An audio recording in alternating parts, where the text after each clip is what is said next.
আসসালামু আলাইকুম। আমি হাসিবুল কবির আছি কমার্স প্রো পক্ষ থেকে। আজকে আমরা যে বিষয়টা নিয়ে আলোচনা করব সেটা হচ্ছে ভার্সিটি নাকি সাবজেক্ট। আমরা কোনটা দেখে আমাদের সাবজেক্ট চয়েসটা সাজাবো। আমরা প্রথমে আমাদের জানতে হবে যে আমরা ভার্সিটি থেকে আসলে কি পাই। ভার্সিটি আমাদের দেয় হচ্ছে একটা পড়ালেখার জন্য সুন্দর পরিবেশ এবং একটা মৌখিক সুনাম, যে তুমি অমুক ভার্সিটিতে পড়ে অমুক ভার্সিটিতে পড়ে একটা মৌখিক সুনাম থাকে ভার্সিটি। আর সাবজেক্ট থেকে আমরা কি পাই? সাবজেক্ট হচ্ছে আমরা ভবিষ্যতে কোন সেক্টরে ঢুকতে চাই চাকরির জন্য, ওই বিষয়ে আমরা সাবজেক্ট সিলেক্ট করে থাকি আমাদের পছন্দ অনুযায়ী। তো আমি যদি তোমাকে এই দুইটা থেকে যে কোনো একটা চুজ করতে বলি, তুমি বলবা যে আমি পড়ালেখা করতেছি ভবিষ্যতে একটা ক্যারিয়ার বানানোর জন্য, চাকরি বাকরি করার জন্য, তো তুমি অবশ্যই সাবজেক্ট সিলেক্ট করো। কিন্তু যেটা হবে সম্পূর্ণ একটা ভুল কাজ।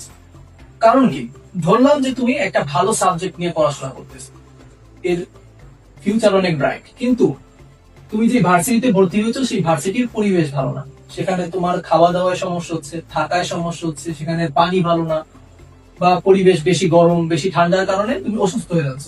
তো এক পর্যায়ে কি হবে, তুমি ভালো সাবজেক্ট নিয়ে পড়তেছো ঠিক আছে, কিন্তু তুমি এখানে পরিবেশের কারণে ভালো করে পড়ালেখায় মন বসাতে পারছো না, তুমি অসুস্থ হয়ে যাচ্ছ, পরীক্ষা দিতে পারতেছো না, এখন এক পর্যায়ে যে তোমার কোনো কাজই আসবে না।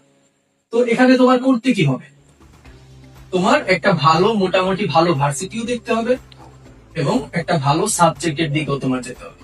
অনেকে কি করে, অনেকে চায় না যে আমি যে এলাকায় থাকি এলাকার কাছাকাছি কোনো ভার্সিটিতে ভর্তি হতে, যেটা একটা ভুল সিদ্ধান্ত। কারণ অনেকে দেখা যায় যে ভালো ভার্সিটি পাওয়ার জন্য বাসা থেকে প্রচন্ড দূরে একটা ভার্সিটিতে গিয়ে ভর্তি হয়, যেখানে তার যেতেই 7-8 ঘন্টা লাগে, আর যাইতে আসতে হাজার খানেক টাকার খরচ। তো যখন তুমি ব্যাচেলর থাকবা তখন তোমার অবশ্যই তুমি একটু হিসাব করে চলার চেষ্টা করবা।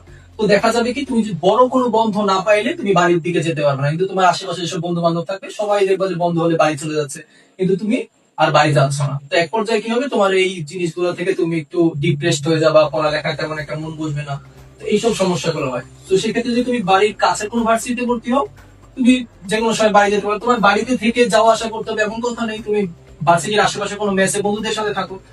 তো তোমার কি করতে হবে, যদি একটা তো তোমার এখান থেকে সিলেক্ট করতেই হচ্ছে, হয়তো খুব ভালো একটা ভার্সিটিতে মিড লেভেলের একটা সাবজেক্ট চুজ করতে পারো, বা খুব ভালো একটা সাবজেক্ট মিড লেভেলের ভার্সিটিতে চুজ করতে পারো। মানে তুমি দুদিকের কোনো দিকই ছাড়তে পারবে না, চেষ্টা করবা দুই দিকই ধরে রাখবে। আর যদি তোমার ইচ্ছা হয় যে তুমি যেভাবে খুশি সেভাবেই থেকে যাওয়া, তোমার সাবজেক্ট লাগবে, সেটাও চুজ করতে পারো, এটা পার্সোনাল। কিন্তু চেষ্টা করবা যেন দুই দিকই তুমি ঠিক রাখতে পারো। তো ধন্যবাদ সবাইকে, আজকে এতটুকুই। তোমাদের সাথে আবার পরবর্তী কোনো ভিডিওতে দেখা হবে। আল্লাহ হাফিজ।